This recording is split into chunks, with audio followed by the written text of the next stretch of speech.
How do we discover our strengths and build on it to exercise financial mastery? Okay. Go beyond looking at what you want to do. See what can you really do. You see, people don't see what they really can do, you know. They are so much after what they want to do. They are so much after a projection. So if you look at what you really can do, ask others. And learn to like it. You see, most people are split. They never want to be themselves. They want to be somebody else. When all disappears, you find out what is your strength. How you find out is when you go beyond feeding moods, feeding egos, feeding mind, feeding hallucination. When you just see for the fact what is that you are, you will always see you are a strength. And that strength is the creator. And when that strength, which is the creator, acts, is creation. Like a lot of time people ask me, do I do this because I like to do? I don't even know whether I like or I don't like. I've never thought about it. I do because I can do this. I can't cook. If I cook, all of you will die. I can't sing. I've seen animals migrate when I sing. This is what I can do, and I've learned to love what I do. And it borders onto the point of self-love. I accept what I am. You cannot say you don't have a strength. Everybody has a strength. Just your ego makes you unable to see your strength. And then you bank on what you are not strong at. Like some people are good to be assistants. Now don't have an ego to be the boss. Some are good in being a boss. Don't try to be an assistant. But for this you must go beyond all feelings, all emotionalism, all mental idea, all ego trip, and just see you for what you are. This way, Tim. When you see you for what you are seeing your strength, and in seeing your strength, you recognize the creator, because the creator is always strong. And when that strength, which is the creator, acts, it is creation. And whenever he creates, he can look after his responsibility. In that, he fulfills his destiny.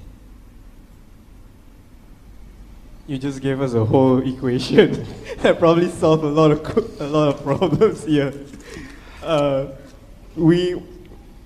Prashant from PJ in Malaysia asked another question. The statement, "I have enough money," is not in the dictionary in people's world now. Yeah. How to realize that we have enough money to fulfill our responsibilities and celebrate? You see, first, I have enough money is nobody has enough money. We have discovered that in the past. From Alexander the Great to everybody, they don't have enough. Actually, what they are saying is, I am not enough, money. They think when they have their money, they will be enough. They are not enough because they have not even fulfilled the responsibility of themselves, making themselves happy. They are not enough. When they are not enough, they think with their more money, they will be happy. Can you see? It's a misunderstanding. They are not enough. Financial mastery is being enough. This sense. I have enough ability to look after myself. I have enough ability to take care of my responsibility. You see, when I was a child, my mother used to raise chickens, so I used to look after them. I used to see the mother chicken, whatever you call it, hen. It will have 10 chicks. It has enough capacity to feed itself and look after its chicken. Whole day it will look, scratch here, scratch there, find food for the baby. That chicken has that intelligence. And it is enough unto itself. Right now, you have a deep feeling you are not enough, and then you have a distorted idea that if I have money, I will be enough. No. When you are not enough, you will be insecure. You will be scared. And then you shove more money and hopefully the money will overtake it. Cannot. It doesn't happen. So the idea of abundance now is actually distorted, because now my idea of abundance is trying to achieve more rather than being more. Right? Rather than being more. Yeah. You see, abundance is when you are enough, and that enough is shared. To me, that is abundance. And when you want to share, that energy to share will come, And this energy many times will come in the form of money. And then the whole thing is right. Whole thing is right. He has asked a question, I think his second part of his question, how will I know I have enough money to take care of my responsibility? Well, how big is your responsibility?